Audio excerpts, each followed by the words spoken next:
Matters of Convenience, a novel by Roy L. Pickering Jr. Chapter 1. A man is the choices that he makes. The rest is window dressing and accidents of chance. He does not get to decide if he is destined for greatness.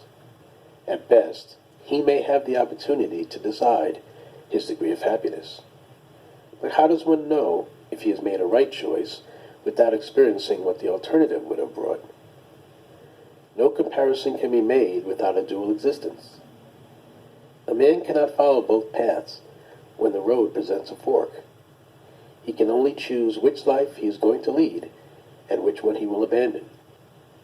In so doing, he defines himself, allowing others to say, "Here's the man who went this way," when he might have gone another. With his mind's eye, a man may on occasion visit his unlived life. Such moments of introspection and imagination will be undetectable time traveling. It will not be to the future that he ventures, or to the past, but to an alternate concurrent reality that never came to be. A man is what he chooses to hold on to, and what he lets slip away. James looked upon his wife and child, both of them sound asleep and seemingly without a care. These were his choices. The two of them were his mirror. They were the decision he made to go left instead of right.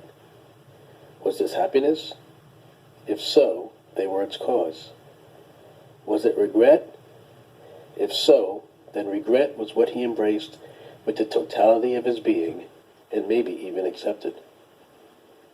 He was unable to recall the exact moment he first fell in love with his wife, for he had not been sufficiently observant. Examining emotions closely creates distance from them.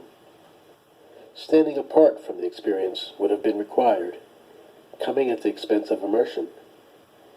We recognize in hindsight that a miracle has transpired. As it occurs, we are swept away by a preponderance of minuscule details, too fleeting for analysis. This is how it had been the first time. The second time he fell in love with her, the event was not gradual, but a big bang that was impossible to miss. It was then that he made the choice, giving him all he had and banishing all that was lost. His gaze zeroed in on their son. Loving him was inescapable. The boy was a mirror for different reasons than choices made and bridges burned and allegiances established. There was nothing complicated about the feeling.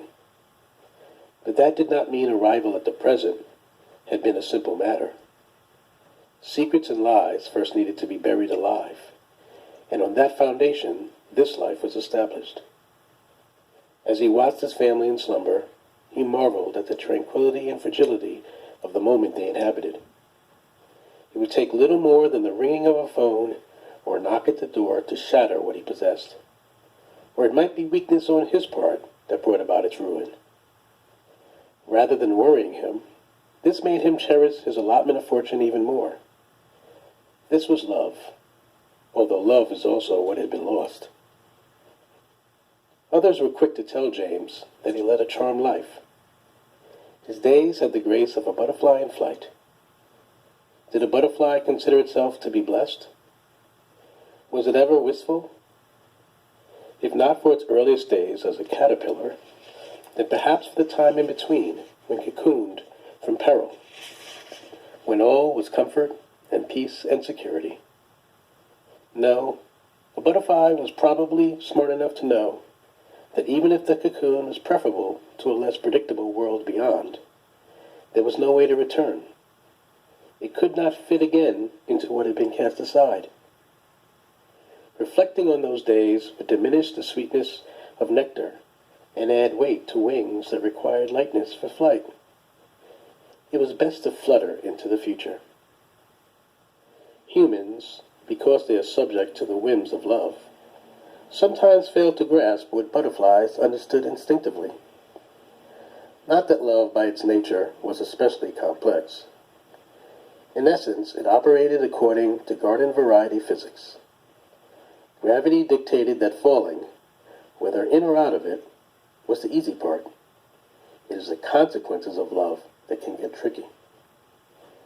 Perhaps all love stories, no matter how varied, were essentially the same.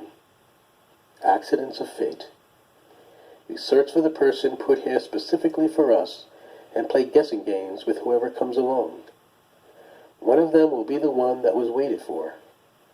In the midst of uncertainties, this inarguable truth sustains us, even if it is not true. How far shall we backtrack to begin this particular love story? Many places could be described as the starting line.